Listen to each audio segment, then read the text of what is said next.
Previously on 24 Station Street. And W got so pissed at me. So how they got back at me was by hurting my father.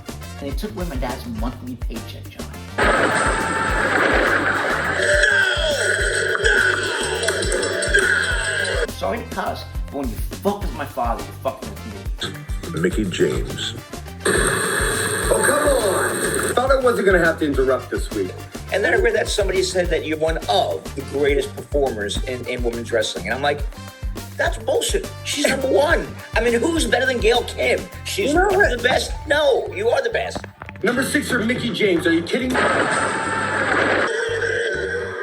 She sings her own entrance song. Let me hear it. Give me a little hardcore country. I am the Prince of all Saiyans. I am the King of all Saiyans. Welcome, everyone, to another episode of 24 Station Street. Oh, yeah, it's WrestleMania season, baby. We're going to be previewing our showcase of the Immortals. Yes, I covered the term, by the way, Did 25 years ago, and they're still using it. Tonight I want to talk about some of the celebrities that I had the privilege of working with, some very famous celebrities. This episode, we're going to go to the fans and see what they think about the WrestleMania heroes.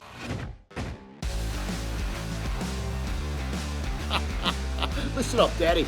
Swingman Johnny Swinger here, and this year at WrestleMania, I'm going to do something that no ham and egger's ever done. I'm going to slam the Giant, make him a permanent part of the ring. All the Vegas Rizzats will be mine for the taking, Daddy. Was that Swinger? I think so. What's a Riazat? It's not a good word.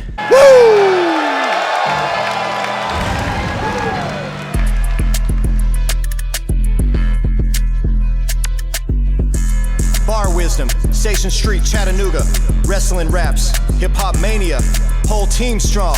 Shout out Sahadi, JG, big ups. Buy the ticket! Take the ride!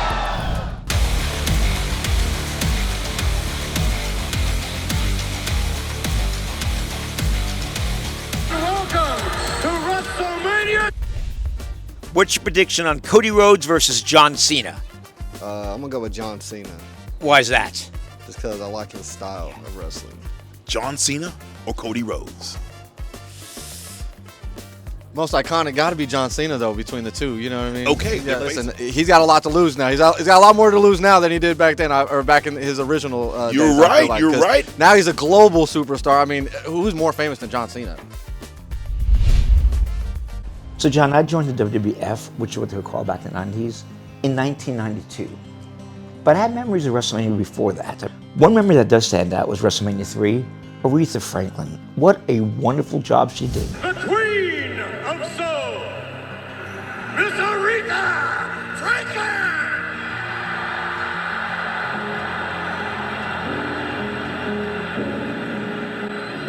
And of course, that is the WrestleMania where Andre the Giant got body slammed by Hulk Hogan. Oh, that Yes. was one of the most important WrestleMania matches ever. Absolutely. The Swing of Power. Yeah. I remember the.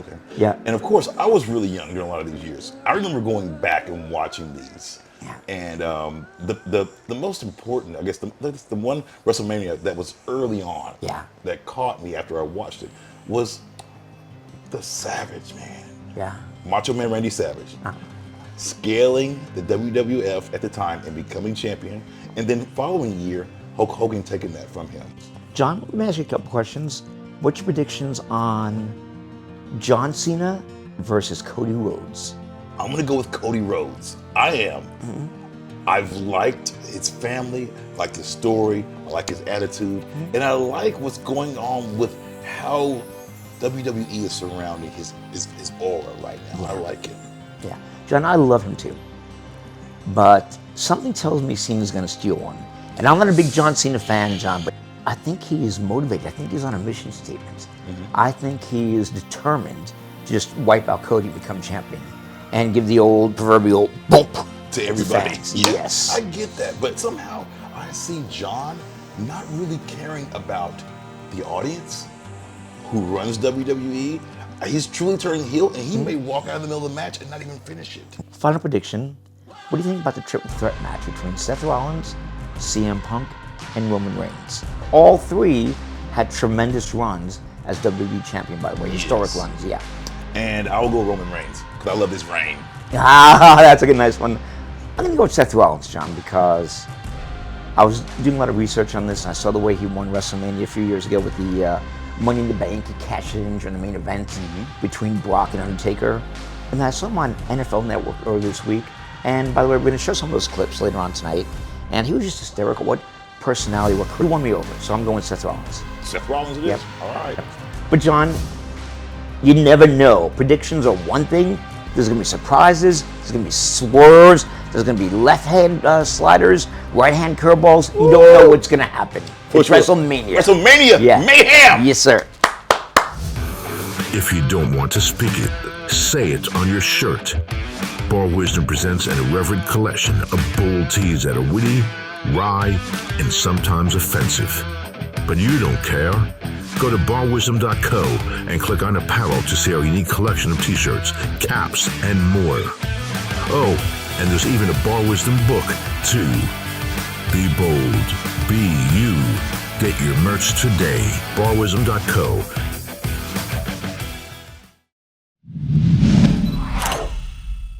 Welcome, everyone. Welcome back to Backstage Pass here with David Sahadi. And again, it's WrestleMania season, and we're all ready to go. And I just have a few questions to ask you. I'm going to jump right into it. Yeah. What was your role in WrestleMania during the time you worked for WWE? My role was backstage. We had celebrities at every WrestleMania. Celebrities I worked with were Nicholas Sotoro, Leslie Nielsen. I mean, what a goofball that guy was. Naked Gun. He'd walk around the entire time with a fart machine and like act like he was farting around you, and you never see it. You just walk away. But Pamela Anderson and Lawrence Taylor come to mind. Oh, LT? Yeah, and I got some good stories to tell you about One them. time Okay? for LT. Yeah. The whole thing was back then, if you won the Royal Rumble, you'd go on to WrestleMania. Okay. And it was preordained that Shawn Michaels would win the Royal Rumble. So I was tasked with shooting 5 vignettes, 5 like little things to air between Shawn Michaels and Pamela Anderson in the 5 weeks leading up to WrestleMania. Okay. Yeah. So John, these were days when she was hanging out with Tommy, the rock and roll star. Yes, yes. And of course she was 4 hours late. So we're taping these 5 little pieces backstage. And there's a big camera there they wanted for the show later on. And we're using that camera. And we got 4 out of 5 done. If she was on time, we would have had all 5 done. We got 4 out of 5 done, WrestleMania begins.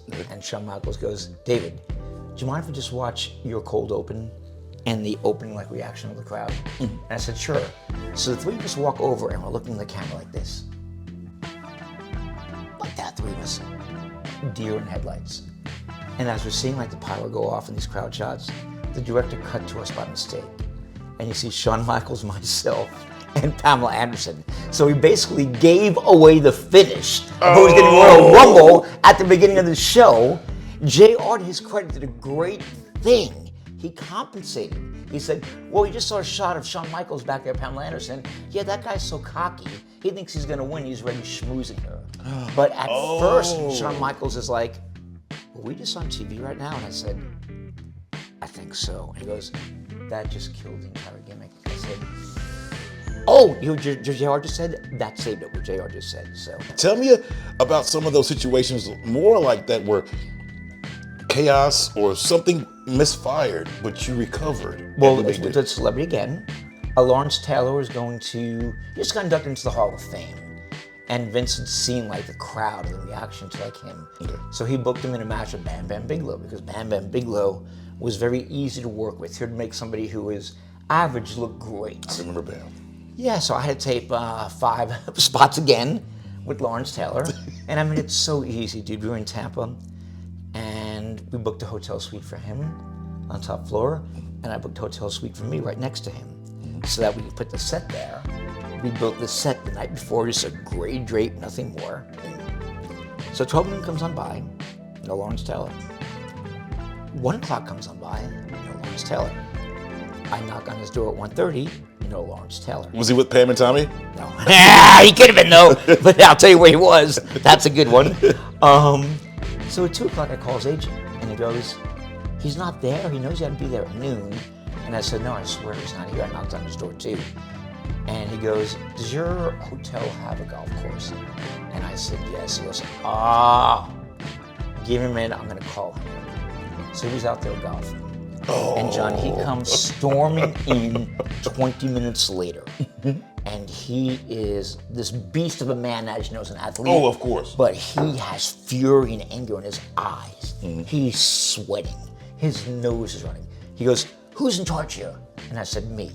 And he comes right up to me, John, and puts me up against the wall. And he goes, "Do you know who I am?" I said, "Yes, I do, Mr. Taylor." "I can break you in half, little man. I can break you in half, little man." I said, "I know, Mr. Taylor, I'm sorry." He goes, "Why'd you pull me off the golf course?" I said, "I didn't. I was worried about you. I called your agent. Your agent pulled you off the golf course." And he finally calmed down and took a breath. But dude, I was so terrified. And all my crew members were like, they were backing away. Because they knew that Lawrence Taylor could take on all five of us at one time. So you're saying, this tall, and I'm he like made that. physical contact with you? I Wow. know, today it's a lot secret, but yeah, I know. Yeah, we didn't punch me. You know what I mean? But John, he was cool about it because he was training for 5 weeks after that. And he called me over once and when he was working the match and he goes, "Hey, sorry about that last week, but Okay. I love golfing, you know, and just like I forgot about this year." I said, "It's okay." He goes, "But what we did came out great, right?" I said, "Yeah," and he winked at me, flashed those white teeth, and all was good. So I give him a pass on that, you know, I do. Okay. I have one more question. I got a question for you, Daddy. Who's notched more Rizats than the Swingman, Daddy? Johnny Swinger again? How does he keep on interrupting us tonight, dude? The guy was like living back in the 80s, doesn't have a cell phone, doesn't have a computer. How is he able to hack us like this? I don't get it. He's still in the 70s, man. Oh, He yeah. still is. I said the 80s, I think it's the 70s. Yeah, I think he's Well, locked yeah. into the disco age, man. Yes, I think so too. So any other questions for me, John? Since we got really interrupted by Johnny Swinger. And Johnny Swinger, no, you bang more Rizats, as you call it, than anybody else ever. So yes, that's the answer to your question that you asked. Yeah. But cheers to that. Cheers to Cheers, WrestleMania. yes. And thank you again for another great interview. Yeah, not a problem. Thank you. No, thank you. I can't tell you how much this information means to me and the people of my generation. And you're just filling in a lot of those puzzle pieces that are missing right now. Thank you so much. Again. Cheers. Cheers. Still to come, our top 10 greatest WrestleMania moments of all time. Plus, Seth Rollins on Good Morning Football. But up next, Cody Deaner takes David Sahadi beyond the squared circle. If you don't want to speak it, say it on your shirt. Bar Wisdom presents an irreverent collection of bold teas that are witty, wry, and sometimes offensive. But you don't care. Go to barwisdom.co and click on apparel to see our unique collection of t-shirts, caps, and more. Oh, and there's even a Bar Wisdom book, too. Be bold. Be you. Get your merch today. barwisdom.co.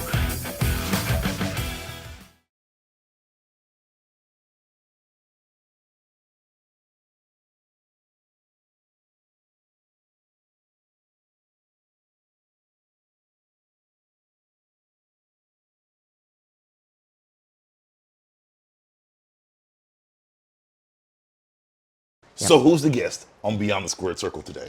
John's interesting because we had Cody on the show a couple of weeks ago, and Cody decided to interview me as well. So in this version, I'm not interviewing Cody, he's interviewing me. Oh! So let's play the tape right now. Make them feel something. This episode is about the idea that in professional wrestling we're told, hey, it's not so much about the moves, it's not about what you're saying, but it's how you make the audience feel. Is this true in professional wrestling? And is this true in life? We're going to tackle this question today with my good friend and legendary producer, David Sahadi. I heard your noise you made when I said that, Sahadi. Like, oh. Because I can talk about this. Good. Yeah. That's why I specifically, I looked at it, I go, this is the question for Sahadi. I know Sahadi is going to give me something good on this one for sure. You can get a lot of good stuff. It's real stuff. And yeah. in life, yes, it's true, but also in pro wrestling, make them feel. I left NBC Sports, and my first day on the job, I was flown to Regina, Canada. Right. And I go backstage and I see like Doink the Clown, Duke the Dumpster Rosie, all these weird characters now. Yes. And I'm just like, wow, I left the world of NBC Sports to this. But Vince calls me in his office. And he says, Dave, have a seat. And he's being very kind. He goes, what we do here is all about emotion. We want people to feel something. And Cody, he was talking about the wrestling matches, but I said, you know what? Every package I'm going to do, every cold open for pay-per-view, every commercial, I want the viewer to feel something, whether it's extreme happiness, whether it's a little bit of uneasiness, whether it's joy, whether it's anger at somebody, whether it's laughter because they find it entertaining. Yes, that is so important. Make them feel a certain way. And I do that daily in life. I told my friend I try to make at least 15 people a day smile and happy, 15 strangers. He goes, you're limiting yourself. And I said, no, I said at least. I'd like to do 100. But if but it all depends on what I'm doing that day. Make them feel, dude, because people have made me feel, and I don't forget that. Yes. So I love this. So you actually just said a lot there that we could unpack, but I love the fact that when you brought it back to life, it was like, on both things, they're connected in the sense that there's a goal in mind, and the goal isn't money, the goal isn't fame. In both of those, the goal is, okay, I'm going to make somebody feel something. So you decide, you have a goal for that day. It's like, okay, I'm going to make 15 people smile. I'm going to try to make them feel something positive. There's like a set goal. Then in the same way, if you're putting a package together, this is the cool thing about like advertising or promotional stuff. It's like, you could just, okay, I want to make money, so you can blast the screen with pay-per-view, $29.99. Here's how you get it. Here's the cable. But it's like, no, that's not actually going to sell them the thing. The information, you have to make them feel something. Yes. And then once they feel it, they feel an attachment to it, and then they'll take the action. It's like the secret business sauce where the goal doesn't become the money, the fame, or whatever. The actual goal is, let's just make them feel. How do you do that? Well, first of all, if the goal is to make money, then you're not being sincere. Yeah, you're not going to do that. And I think it's just being your authentic self, Cody. That really helps a lot. I've written, I told you, 6 books. First one was about my daddy, but everyone has made people cry, either for sadness or for joy in one way or another. Because I'm telling these stories that people can really feel.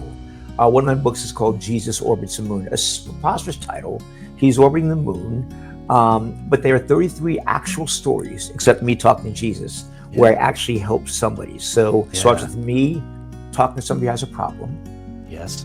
And they actually had a problem. And then I say, give myself a second. I transport myself to the moon, talk to Jesus. He gives me advice. I come back. Happy ending for everybody. So there were 33 stories. And everybody said, wow, that story about relationships with your girlfriend, Sarah, made me cry my eyes out. It reminded me of my past relationship. Or when you help that homeless man, not so much by giving him food, but sitting down next to him and listening to his story for 15 minutes. That's giving him a piece of you.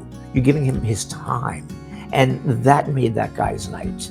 I try to do that in every book that I write, except for, of course, the Bar Wisdom book. That's just for fun and laughs. And But there are some thought-provoking things in that. But no, don't sell yourself short, Sahadi. Like anytime, because you were putting out these Bar Wisdom quotes, on your Instagram and your social media, well before you wrote the book.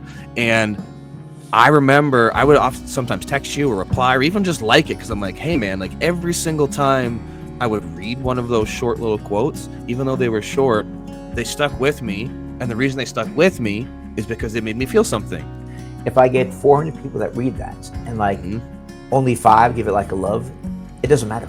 Right. Because it affected 5 people. Everything you just said in a very short amount of time is like super interesting. And I think everything you just said has made somebody out there feel something.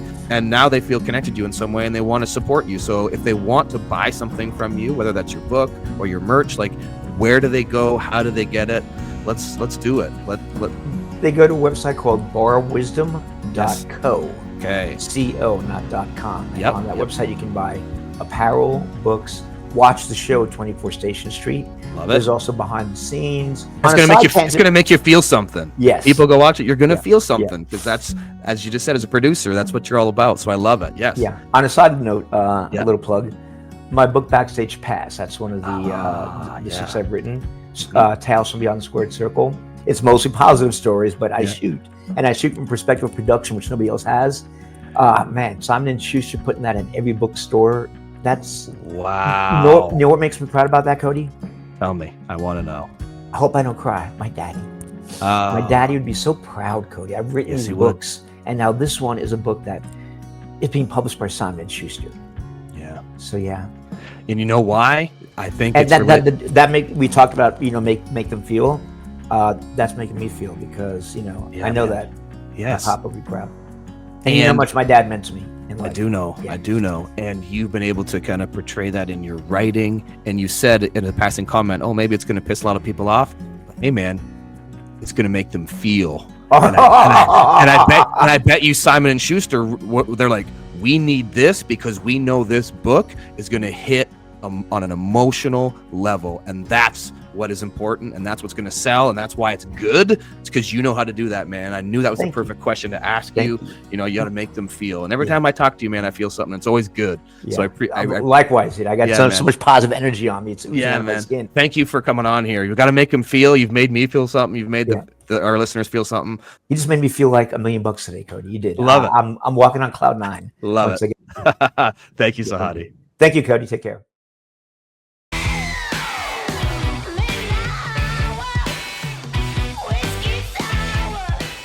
Walk into any bar, restaurant, distillery, or brewery, and chances are you are walking into a new adventure. The invigorating aroma of hops and hope, the intoxicating mixture of libation and conversation create an environment where barstool philosophers, comedians, historians, content creators hold court, and bar wisdom flows like wine. Here's the Mick Ultra. There's no Mick Ultra! Bar Wisdom TV, where every hour is happy hour. People always ask us about our little black book. Well, it is the canvas for the people belly up to the bar.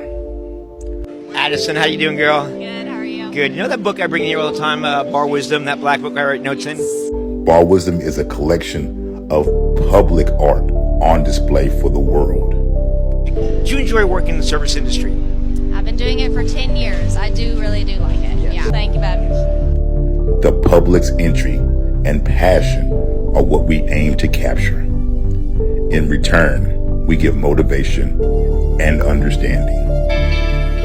And the very first volume of this got started, of course, with Mr. David Sahadi right here. He actually started this idea. I don't know. It's a good story. Ready? Yeah. John, in 2001, I had broken up with my girlfriend, Sarah, and I was in a depressed state, and I was given 4 weeks a year vacation. I decided I want to take all 4 weeks at one time and have a month off. So I went to Nantucket because I love that place, and all my friends are bartenders. And I said to myself, you know, it'd be fun to be a bartender one day when I retire. I didn't realize it's a lot of fun being a bartender. It's a lot of work, but Yes, I thought it'd be it like is. great, be the old man giving advice. And they let me bar back for 2 weeks behind the bar. Okay, really? Okay. And I brought the very first one. It is sealed in a vault. It's been worth a lot of money to write down, how do I make this drink? I've listened to them. How do I do this? How do I do that? And by the second night, I'm like, you know what people are saying on the other side of the bar was funnier than what I was writing down, like recipes in the books. So I started writing down quotes in the book of what other people were saying. And then next thing you know, I'd walk around town with the book and people would say, hey, can I see that? Can I read in that? So it became a community by me wanting to learn how to bartend and writing down recipes for drinks. It became a communal book. Where, as you say, it's stories, it's memories. Yes. It's people's heart and soul. This is the written down on canvas. all these pages. Yes. But the first one was meant that way, as a way to learn how to be a bartender.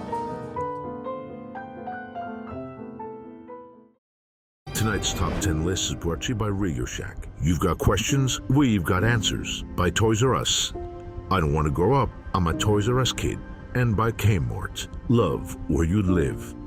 And now, the top 10 moments in WrestleMania history. Listen, Daddy, when you're talking about the top 10 matches in WrestleMania history, you gotta be talking about when the Swingman made quick work of Snake the Jake and brought gimmick for Sheiky Baby. Number 10. Rhea Ripley defeats Charlotte Flair for the SmackDown title at WrestleMania 39.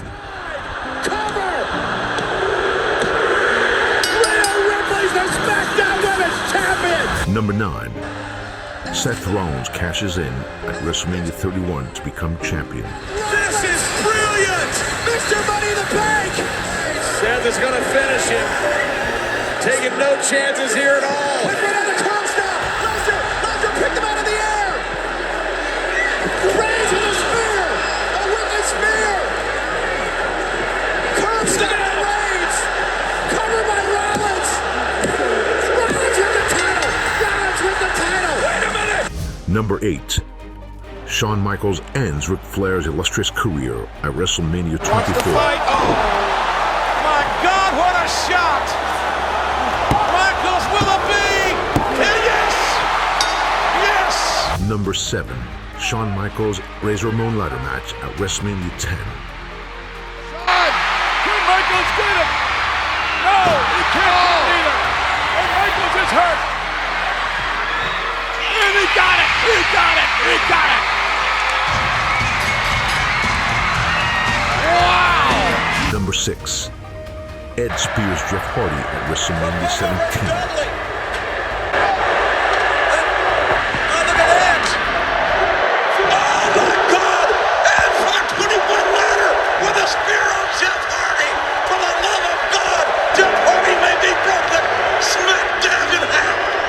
Number 5. The entirety of Ricky Steamboat versus Randy Savage at WrestleMania 3. He got it. 1, 2, 3. Where is that referee? Give me a break. Look at that. Flagrant interference from the animal. Pushed him right off. But the champion's still in control now. A small package by the Dragon. They got him. I can't believe it. History is made. Number 4. The Rock versus Hulk Hogan at WrestleMania 18. Hogan's to the Rock for the Rock. Here it comes with a total of 3 Rock bombers. Leave off the electrifying move. It's booked to the tip of the neck. People's elbow. Hogan. Rock with a people's elbow. Opponent. Number 3. Stone Cold Steve Austin bleeds out against Bret Hart at WrestleMania 13. Austin will not surrender. He will not submit. Bret Hart has beaten every superstar. Do you give up with this move? How in the hell Austin has not given up? I can't understand. If you do not understand, we'll stop the fight. Ken Shamrock stopping it right now. That's it. Stone Cold Steve Austin. Austin has it out. Austin is unconscious. Austin never gave up. Austin never gave up, but he passed out. Number 2. Brock Lesnar ends The Undertaker's unbeaten streak at WrestleMania 35. There's again! And again! Going for a triple! A third and final for The Undertaker! Brock Lesnar into the cover! Hooks the leg! The streak is over!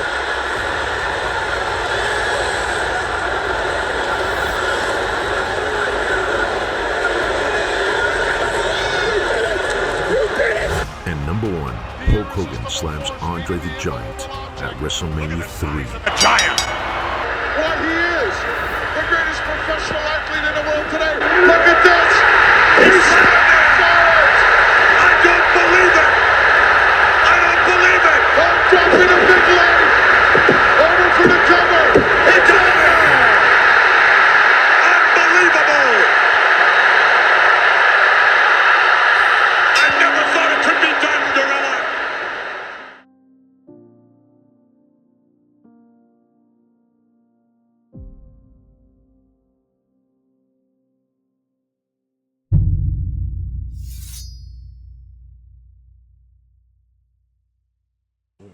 Rolling here. Good. Red lights on. Ready? Yeah, let's go. Clap. Oh, yeah. On 3, 2, 1. Welcome everyone to another episode. Welcome everyone. This episode, we're going to go to the fans and see what they think. A favorite moment in WrestleMania history. Not particularly. Welcome everyone to the days of our lives. Cody Deaner against John Cena. Who do you think's going to win? Champion. Well, let's start all over because you said Cody Dean. Oh, gosh. Yeah, awesome. Gunnar Mathis will be around to give us his. Gunnar Mathis will be around. Okay. All right, I have one more question for you. Who's notched more Rizaks than the Swingman, Daddy? Threat match. Ooh. It's Seth Rollins versus. Fuck me. Rizak. R-E-A. He says Rizak, yeah. Rizak. It's like rap ad read in front. Rizak. Yeah. Rizak. Yeah. What is it?